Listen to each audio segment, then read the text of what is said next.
نحمده ونصلي على رسوله الكريم بسم الله الرحمن الرحيم هل يستوي الذين يعلمون والذين لا يعلمون۔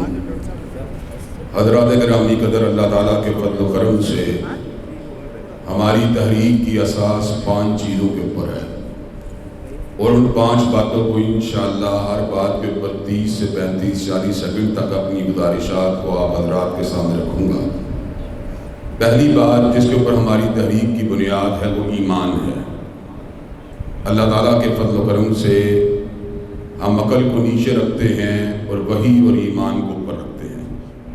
ہمارا یہ عقیدہ ہے کہ ایمانیات کے باب کے اندر انسان کی کوئی ذاتی رائے، اس کی کوئی حیثیت، کوئی حقیقت نہیں، بلکہ جو باتیں کتاب اللہ میں آئی ہیں اور سنت رسول اللہ صلی اللہ علیہ وسلم میں آئی ہیں وہی ہمارے لیے حجت اور وہی ہمارے لیے دلیل ہے۔ اللہ نے قرآن مجید میں کہا یحل لہم الطیبات ویحرم علیہم الخبائث۔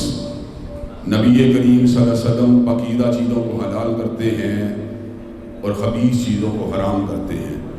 چنانچہ ایمانیات کے شعبے کے اندر ہمارا اللہ کی ذات پہ ایمان ہے، سابقہ کتابوں کے اوپر ایمان ہے، رسول اللہ کے اوپر ایمان ہے، تقدیر کے اوپر ایمان ہے، یوم حساب کے اوپر ایمان ہے۔ ہماری تحریک کی دوسری بنیاد علم ہے کہ ایمان کے شجر کی آبیاری کے لیے علم کلیدی کردار ادا کرتا ہے۔ اگرچہ غیر عالم بھی مومن ہو سکتا ہے، لیکن غیر عالم مومن اور ایک عالم مومن میں فرق یہ ہے کہ ایک شجر ہے جس کے اوپر پودے، جس کے اوپر پھول لگے ہوئے ہیں، پھل لگے ہوئے ہیں، وہ علم کا شجر ہے۔ اللہ تعالیٰ کے فضل و کرم سے ایمان کو علم کے ذریعے تقویت ملتی ہے۔ اللہ تعالیٰ فرماتے ہیں انما یخشی اللہ من عبادہ العلماء، اللہ کی خشیت اہل علم میں ہوتی ہے۔ اللہ تعالیٰ فرماتے ہیں هل یستوی الذین یعلمون والذین لا یعلمون، جاننے والے اور انجان برابر نہیں ہو سکتے۔ اللہ نے حضرت داؤد اور حضرت سلیمان کو بہت سی نعمتیں دی تھی، لیکن اللہ تعالیٰ سورہ نمل کے اندر نعمت علم کا ذکر فرماتے ہیں، اور ارشاد ہوا وَلَقَدْ آتَيْنَا دَاوُودَ وَسُلَيْمَانَ عِلْمًا۔ اللہ نے حضرت داؤد اور حضرت سلیمان علیہ السلام کو علم دیا، پھر انہوں نے کیا کہا الحمدللہ الذی فضلنا علی کثیر من عبادہ المؤمنین۔ اس اللہ کی ذات کا شکر ہے جس نے ہمیں اس نعمت کی وجہ سے بڑی تعداد میں مومنوں کے اوپر فضیلت دی ہے۔ فضیلت کے اسباب میں علم ہے۔ حضرات گرامی قدر، ہماری دعوت کا تیسرا حصہ عمل ہے کہ علم بغیر عمل کے بنجر ہوتا ہے۔ اللہ تبارک و تعالیٰ فرماتے ہیں یا ایھا الذین آمنوا لما تقولون ما لا تفعلون کبر مقتا عند اللہ ان تقولوا ما لا تفعلون۔ کہ ایسی بات کیوں کہتے ہو جس کے اوپر تمہارا عمل نہیں؟ اللہ کے نزدیک یہ بہت بڑے گناہ کی بات ہے کہ انسان ایسی بات کہے جس کے اوپر اس کا عمل نہ ہو۔ اللہ نے قرآن مجید میں جہاں جہاں ایمان کا ذکر کیا وہیں پر عمل صالح کا بھی ذکر کیا۔ متعدد فوائد ہیں، فقط ایک فائدے کا ذکر کروں گا۔ من عمل صالحا من ذکر او انثی وہو مؤمن فلنحیینہ حیاۃ طیبۃ۔ جو بھی ایمان کے بعد نیک عمل کرے گا اللہ اس کو طیب اور پاکیزہ زندگی عطا فرما دے گا۔ ہماری دعوت کا چوتھا رکن اور چوتھی اساس ابلاغ ہے۔ ہم تبلیغ کے اوپر یقین رکھتے ہیں اور ہم یہ بات سمجھتے ہیں اگرچہ تبلیغ جو ہے اس کے لیے عمل ہونا بہت بہتر ہے، لیکن ایک بندہ جو پوری طرح عملی زندگی نہیں گزار رہا اس کو بھی تبلیغ کرنی چاہیے، اس لیے کہ تبلیغ کا داعیہ اس کے اندر خود احتسابی کی صلاحیت کو پیدا کرتا ہے۔ انسان شرمندہ ہوتا ہے کہ میں ایسی بات کہہ رہا ہوں جس کے اوپر جو ہے میرا عمل نہیں۔ اللہ تعالیٰ نے انبیاء علیہ السلام کو ممتاز کیا تو اس تبلیغ کی وجہ سے ممتاز کیا۔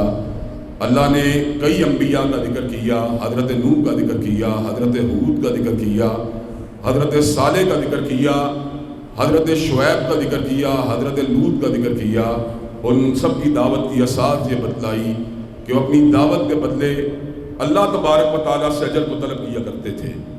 نبی کریم صلی اللہ علیہ وسلم کی دعوت کی بنیاد بھی اللہ تبارک و تعالیٰ کو راضی کرنا تھا۔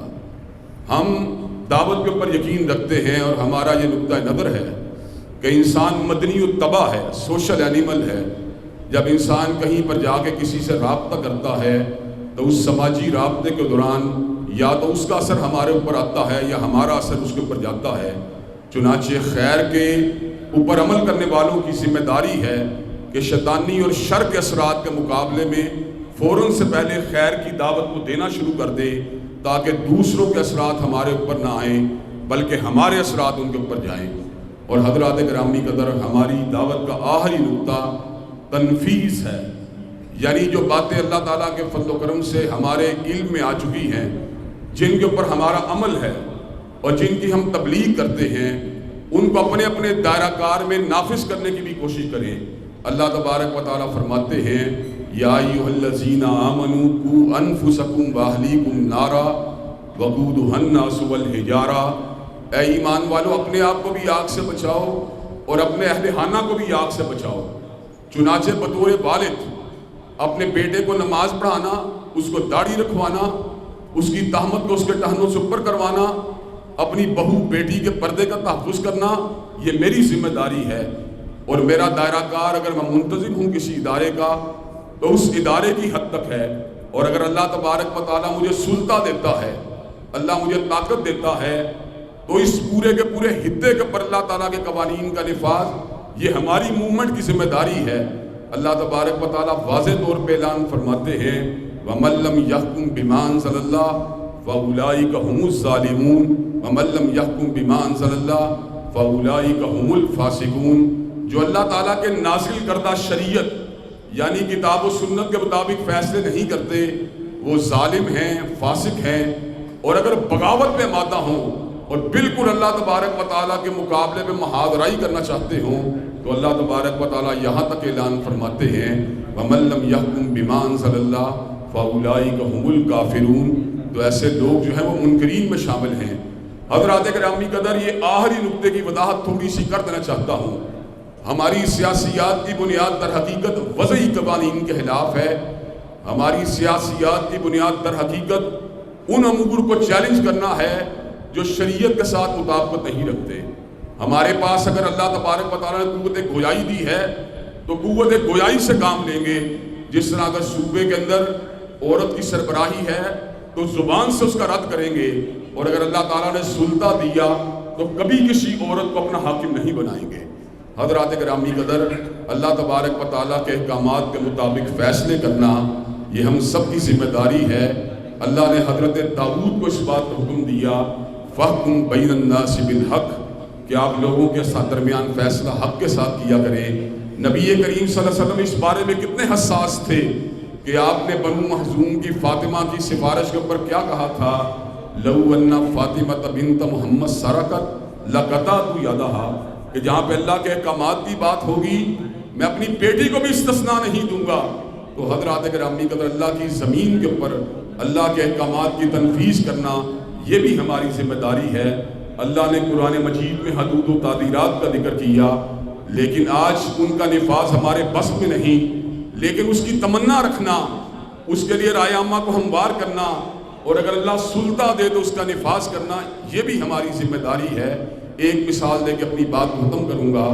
اللہ تبارک و تعالیٰ سورہ نور میں ارشاد فرماتے ہیں، الزانیۃ والزانی فاجلدوا کل واحد منہما مئۃ جلدہ ولا تأخذکم بہما رأفۃ فی دین اللہ ان کنتم تؤمنون باللہ والیوم الآخر ولیشہد عذابہما طائفۃ من المؤمنین۔ احادیث سے معلوم ہوا جو کموارہ مرد یا عورت زنا کرتا ہے ان کو 100 کوڑے لگنے چاہیے، اور اگر شادی شدہ کرے اس کو سنسار کرنا چاہیے۔ اللہ تعالیٰ کے فضل و کرم سے اس بات کو وضعی قوانین کے مقابلے میں اعلیٰ قرار دینا اور اس کی تحسین کرنا اس وقت ہماری ذمہ داری ہے، اور انشاءاللہ اللہ جب سلطہ دے گا تو انشاءاللہ اللہ کی زمین کے پر اللہ کی حدود کا نفاذ بھی کرے گا۔ حضرات گرامی قدر، ہم نے اس کے لیے اس حوالے سے جو راستہ اختیار کیا وہ نہ ٹکراؤ کا راستہ ہے، نہ تصادم کا راستہ ہے، نہ لاٹھی کا راستہ ہے، نہ پتھر کا راستہ ہے، نہ بندوق کا راستہ ہے۔ وہ راستہ علم کا راستہ، آگہی کا راستہ اور دستور کا راستہ ہے۔ انشاءاللہ ایک وقت آئے گا، شب گریزاں ہوگی آخر، جلوہ خورشید سے، اور یہ چمن معمور ہوگا نغمہ توحید سے۔ میں اپنے تمام ساتھی جن میں مولانا ندیم ظہیر صاحب شامل ہیں، مولانا عبدالرشید تونسوی صاحب شامل ہیں، ہمارے شیخ محترم جناب زہیر سلفی صاحب شامل ہیں، شفیع طاہر صاحب، ڈاکٹر منیر صاحب، مصطفیٰ صاحب، اسی طرح اکمل شاہین صاحب، انتہائی محب میرے بھائی اور میرے پیارے دوست ڈاکٹر اشتیاق عریفی صاحب، میرے بھائی شیخ ادریس صاحب جو ویسے بھی میرے رشتہ دار ہیں، ایک دینی رشتہ داری کے ساتھ ساتھ میری سسرالی رشتہ داری بھی ان کے ساتھ ہے، اسی طرح ہمارے بھائی جو ہیں احمد صاحب، ان تمام دوستوں کو دل کی عطا گہرائیوں سے خوش آمدید کہتا ہوں۔ آپ کا آنا اللہ تبارک و تعالیٰ بابرکت کرے اور خیر کے کارواں کو آپ کی آمد سے تقویت حاصل ہو۔ وآخر دعوانا ان الحمدللہ رب العالمین۔